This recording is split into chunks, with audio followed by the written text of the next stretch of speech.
On YouTube. We are live, all the way live.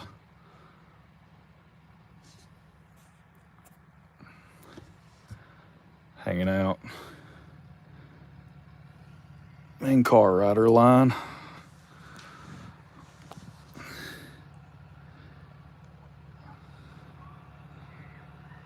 See who joins in with us.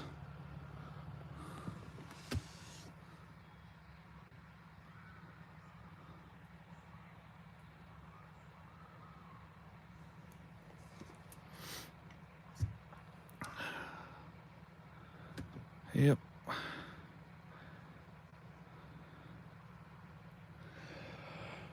Oh, we got a good guy over here. You can't see him. Right there he is. Boom, he popped up. Got this guy over here. Look, he's chasing his puppy. Sitting in Car Rider line. He had to let his puppy out to use the bathroom. So he's running around chasing him. But sitting in Car Rider line, don't really have much else to do except waiting on school to let out. Still have, I don't know, still got about probably maybe 20, 25 minutes till I actually pick up my daughter. But man, Car Rider line gets insane early. I mean, I'm way off back in the woods over here. So yeah, just waiting on school to let out, pick up my daughter, and then from there I gotta go pick up my stepdaughter.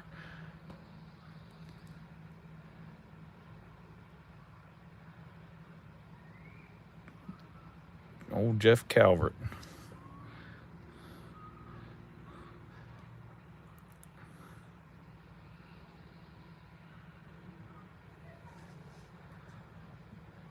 Change to AR small die set to help reliability. From Anthony Murphy.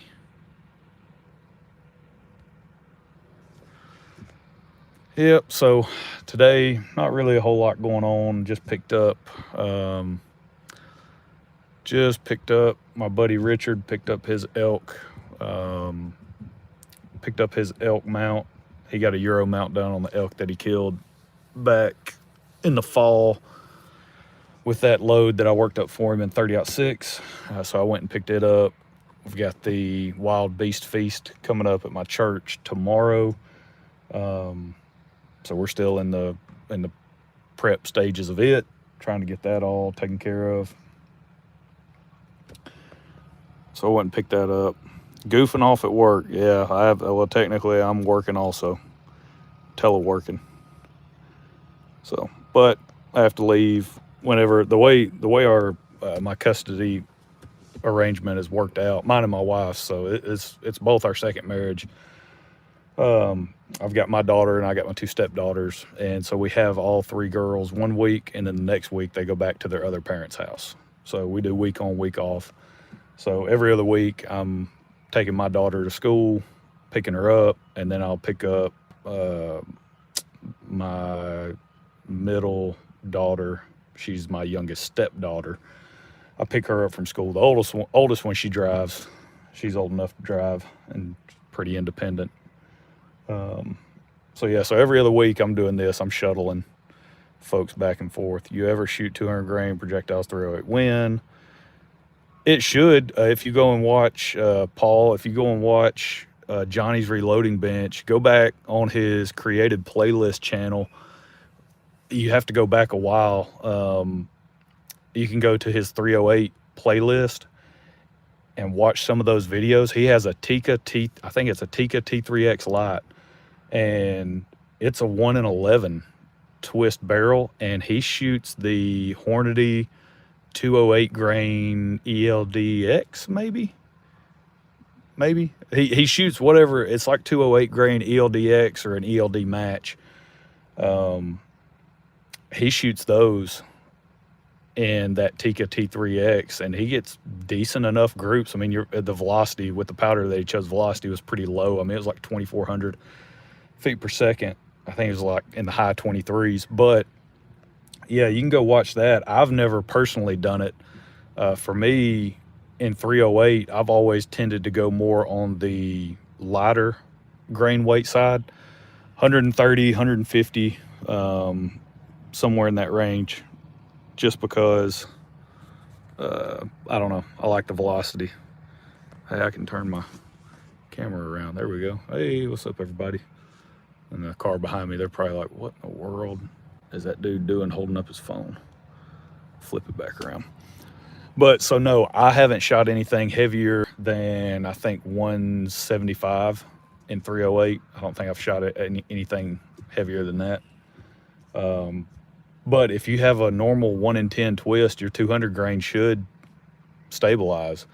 Depending on the, I guess well, even, I mean, it worked in the 1 in 11 twist for Shannon over at Johnny's Reloading Bench. Yeah, I would go watch those videos. Yeah, yep.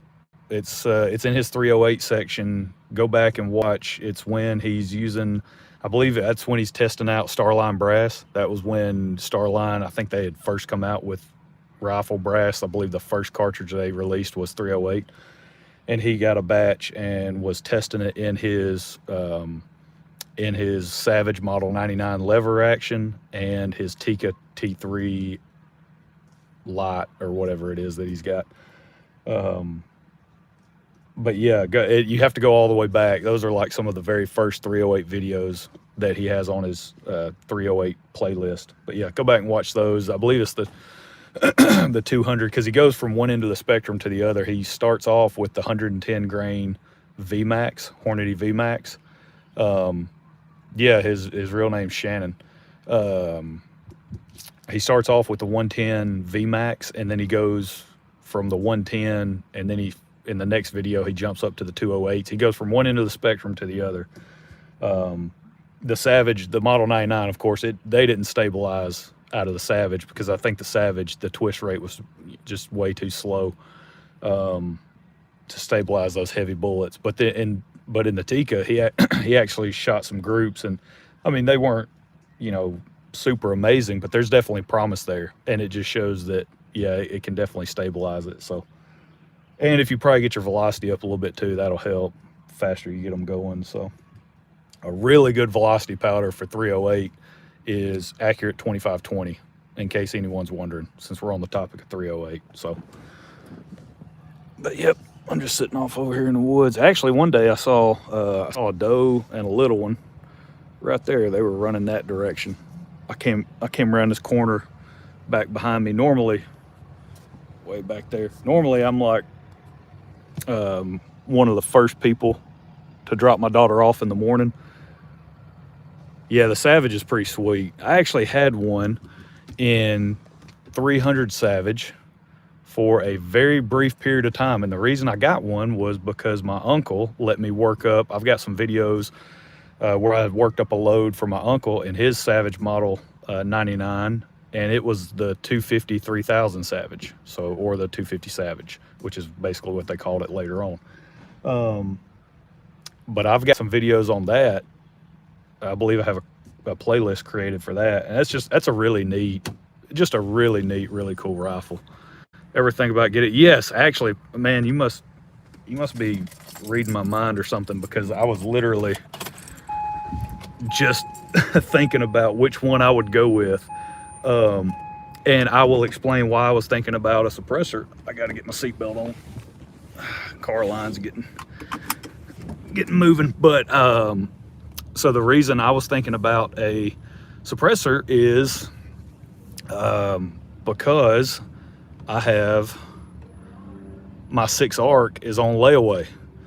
I've got my 6 ARC on layaway over at Mr. Big Guns in Huntsville. Oh yeah, if you don't pay attention and move up, folks will honk at you. Better move up, car. But I got my 6 ARC on layaway over at Mr. Big Guns in Huntsville. Hopefully get that off layaway pretty soon. And I went with the Savage 110 Tactical. So I am open to suggestions and recommendations. It's got a threaded barrel. and I am going to look at suppressors at some point in time. Not anytime soon, though. That's definitely not something that'll be purchased anytime soon. Go ahead and roll my window up, but that is something that I would like to get at some point in time. Pick up a suppressor. That Savage 110 Tactical is going to be pretty sweet. I was going to go with the Savage Axis, and I just kind of really, it was the way I lucked out. I traveled so much for work in the month of February because I had talked to Matt, asking him, hey, what 6-arc stuff do you have in stock? He was like, I think I got some Savage Axes. I think a couple of those. So originally that's what I was going to get. I was going to get one of those and just see how that would perform being on the budget side of the house. Well, because I traveled so much for work in the month of February, Car Rider line. This is Car Rider line to pick up my daughter from school, Zach. So quest for the perfect load jumping in here. Good to have him on. Why 6-arc? Because why not? No, I'm a huge fan of the 6mm diameter stuff, even 243 Winchester. I mean, I'm just a really big fan. I've had a 6 Creed before, had a Ruger American Predator in 6 Creed, and it was one of the most accurate off-the-shelf rifles I've ever owned. Really, really good round, really good cartridge, great performance out of it. You can definitely burn some barrels up with it. You can get get it going pretty swift. But I just decided to give the 6-arc a try, and I'm going to do it in a bolt gun configuration, which, kind of throws people for a loop because it's more of a gas gun. That's what it was designed for, really. But I'm going with a bolt gun, and we're just going to see how hard I can push it, to be honest with you. We're going to see how much velocity we can get and what kind of performance we can achieve. So, and really the way I look at the 6-arc is I think it's going to be a great hunting cartridge, especially in a bolt gun where you can push it, especially if you hand load. You can push it a lot harder than you can a gas gun, and you can, it's comparable in my eyes. It's comparable to a 243 Winchester.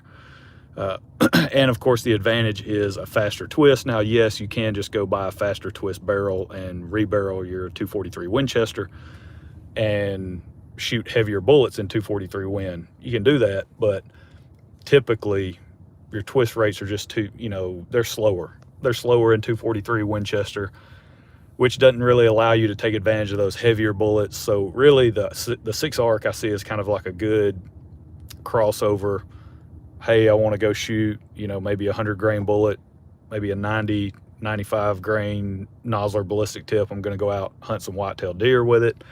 And then I can go shoot some 107 Match Kings, some 110 A-tips, whatever, right? Like that kind of thing, some 108 ELD matches. Go shoot those and just punch paper and see how small a group you can shoot. So I think it's a good crossover between those two. Not that you can't do that with the 243 Winchester, you most certainly can, but we'll see. Your recoil is going to be slightly less in the 6-arc versus the 243 Win. Not by much, but it is a little bit, and people that have shot a 243 Win, it's not like that's a heavy recoiling round anyway. But that's also an advantage, in my opinion, is having just slightly less recoil.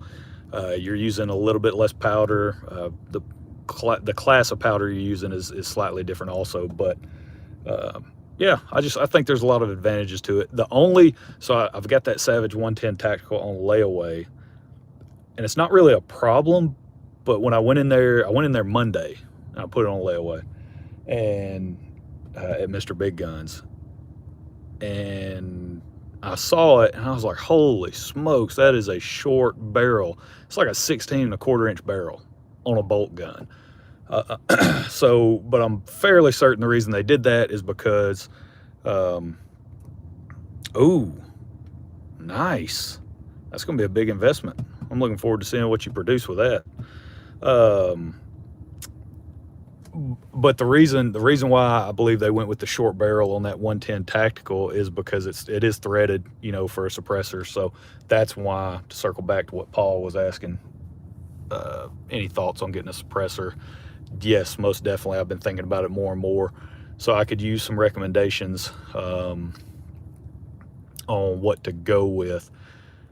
But it won't be anytime soon, right? It won't be anytime soon. But I am really pumped about that 110 tactical. I had one in 6.5 Creedmoor, and that has still been the most accurate off-the-shelf rifle I've ever owned.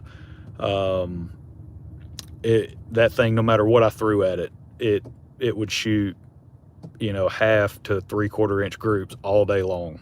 I mean, barrel heat, none of it mattered. It seemed like none of it mattered. I mean, you know, it really shot well with pretty much any bullet powder combination I tried. Now I did try some lighter weight stuff like some 125 Nosler partitions. It didn't really care for the powder bullet combination. It didn't really shoot that great with those.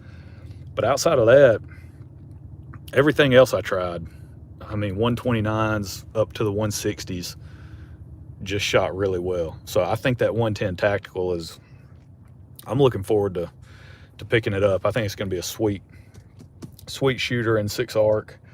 Yeah. I will put the Arken SH4 Gen 2.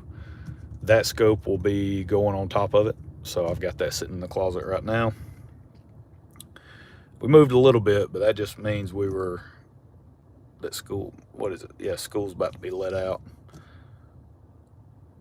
Still waiting for everybody to start loading. But yeah, so we're not going to stay live here too long.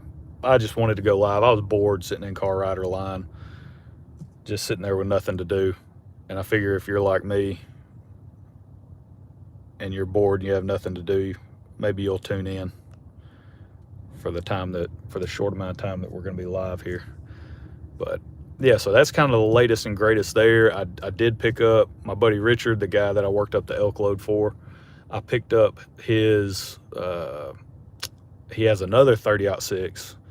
It's a Winchester Model 70 30-06 that he bought when he was, I think he said he was 12 years old when he bought it. And he's had, he had a new scope put on it. They had to drill and tap some holes for the scope rings. They had to do some work. He had to take it to a gun shop, to a gunsmith, get some work done there, get a new scope put on it. And so he's wanting to kind of revive that rifle. So that's going to be the next project. I've got the 6.5 PRC. That's done. All I need to do now is clean the brass, you know, deprime everything, clean the brass. As far as I know, Tyler, as far as I know, I haven't heard anything otherwise. We are still rocking around. I actually picked up my buddy Richard. I picked up his elk mount, the one that he killed back in the fall with the load I worked up for him. I actually picked it up earlier before I came over here to pick up my daughter. And so I've got that. I'm going to go take that to the church. We're in last minute prep mode. I went and picked up a lot of meat from Weaver's Meat Processing over in Hartselle, Alabama. If you guys if you're local, I know you've heard of Weaver's. They put out some really good stuff, and I reached out to them on Facebook about a possible donation, and they were like, man, yeah, we'll donate. So I went and picked that up yesterday, dropped it off. Yeah, now we're talking 30-06. Come on, Zach, man, you gotta stay up with me, man. I'll squirrel left and right, dude.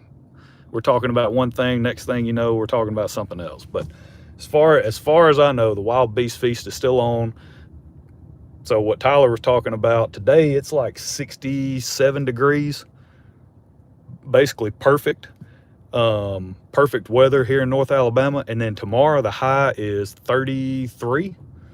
I think the high is 33, and we're supposed to have like 20-mile-per-hour winds tomorrow. So it's just crazy. But that's what you get in Alabama in the wintertime. It can be, that's how it was. Yeah, crazy. That's crazy. In north central Florida, expecting 29 degrees Saturday night. It's just insane. That's how it was for us though back at Christmas. Christmas Day, it was almost 70 degrees, and then a week later, we had probably the most snow we've had in I don't know how long. So it just, yeah, it's just crazy weather that we're faced with right now. So, but yeah, so tomorrow, the Beast Feast, we do everything indoors. The only thing that might kind of, that I could see possibly get impacted would be the turkey shoot. The turkey shoot is supposed to start, I believe, at 9 or 9:30, and that's always done outside.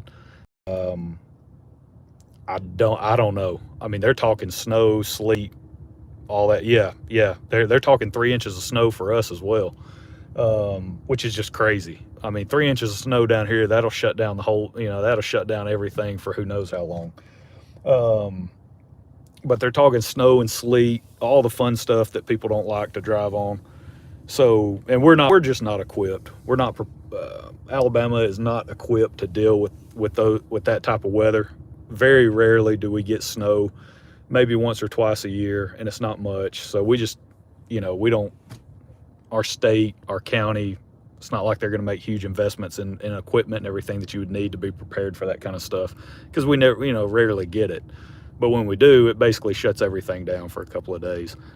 So we're hoping, fingers crossed, that this Wild Beast Feast will be kicking off in the morning. We eat inside, the music will be done inside, all that'll take place inside. So I'm thinking that as long as people can just get there, we're still going to be putting this thing on. I haven't heard otherwise. I was up at the church earlier this morning, dropping off some stuff, and they were in the kitchen prepping stuff, getting ready to go. I mean, those guys are going to be cooking basically all day, all night. They're getting stuff, prepared, getting everything ready. So we're pretty excited about it. I know I'm pumped.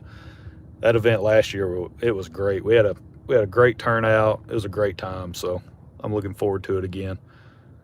Really cool door prizes too. We've got, Mr. Big Guns over in Huntsville. He kicked in the grand prize, $500 gift certificate that we're going to be giving away to the store.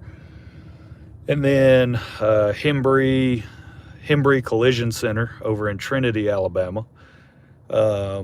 He kicked in a $100 cash door prize. So we'll just be, drawing a number out for $100 cash. Hobbs Island Shooting Range, they donated some hats and a couple of holsters, a couple of really nice holsters. And then Panola Brand, which is the merchandise arm of Panola Productions. They put out great YouTube content and Instagram content, by the way.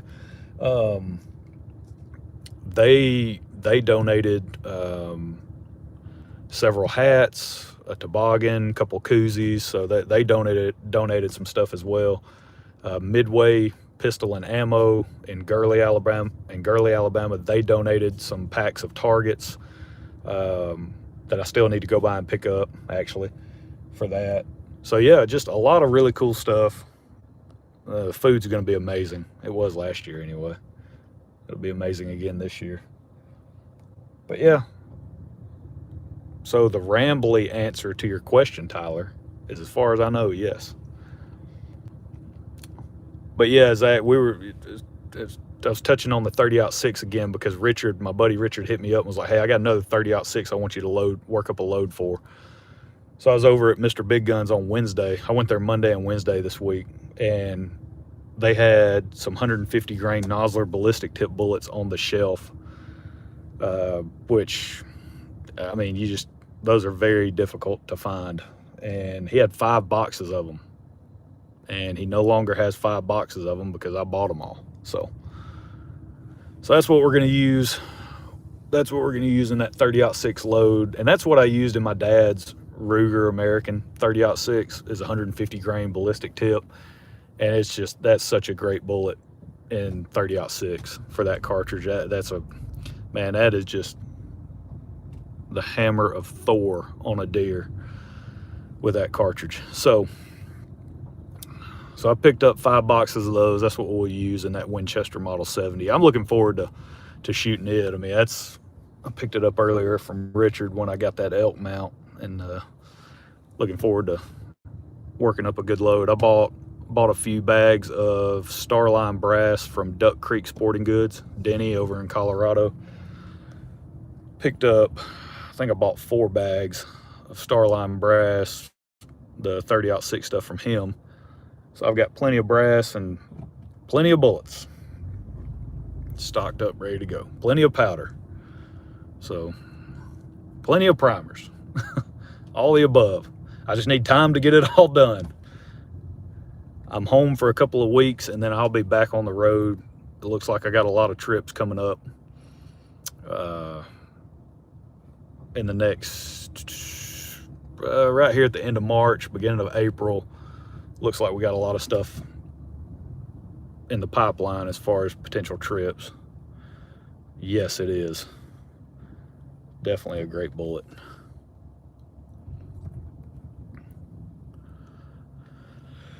Oh, boy. Yep. Oh, and so the 6.5 PRC project, so that's basically done. I think I had mentioned that earlier, then I got off topic talking about something else.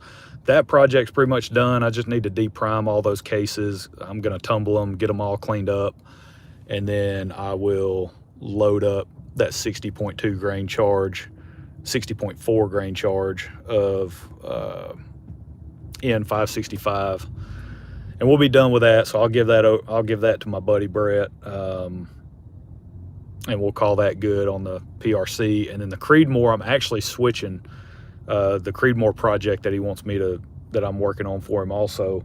I'm actually going to switch the bullet and powder that I'm going to use, because the N565, that was really just a direct comparison between the Creedmoor and the PRC.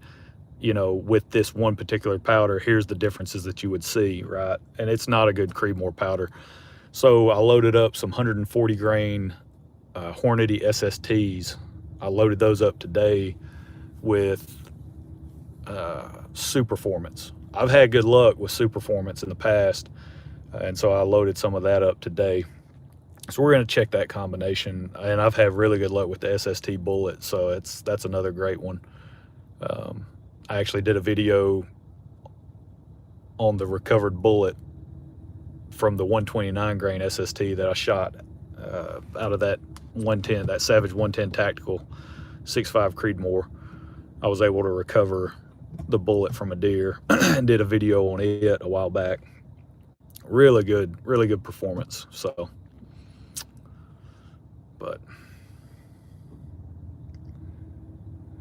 all right, well, I'm about to be up here. For those of you that just joined, I am sorry that you just joined, because we are about to call it quits. This is just a short, super short live stream while I was sitting in Car Rider line with, you know, bored out of my mind with not much else going on.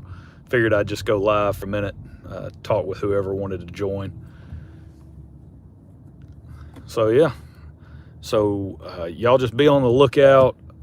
I may, you know, hopefully, you know, fingers crossed, Lord willing, we're going to have the Wild Beef Feast tomorrow at church. I'm going to try to get some videos of that. I'm going to be busy working the event, so I don't know. I really appreciate it, Paul. I'm trying to make good enough quality, right, where people will keep coming back. It's not great by any means, but I just try to bring y'all along on what all I got going on, and the projects and stuff, and kind of life in general. But hopefully I'll get some video footage from the Wild Beast Feast. That's my plan. So hope and pray everything goes off without a hitch, and we have that event tomorrow. So, but yeah, y'all stay tuned. Rolling up now to pick up my daughter. So I hope everyone has a great weekend, and we'll catch y'all next time. Y'all have a good one. Let me see if I can, oh, orientation is locked. End the stream, yes.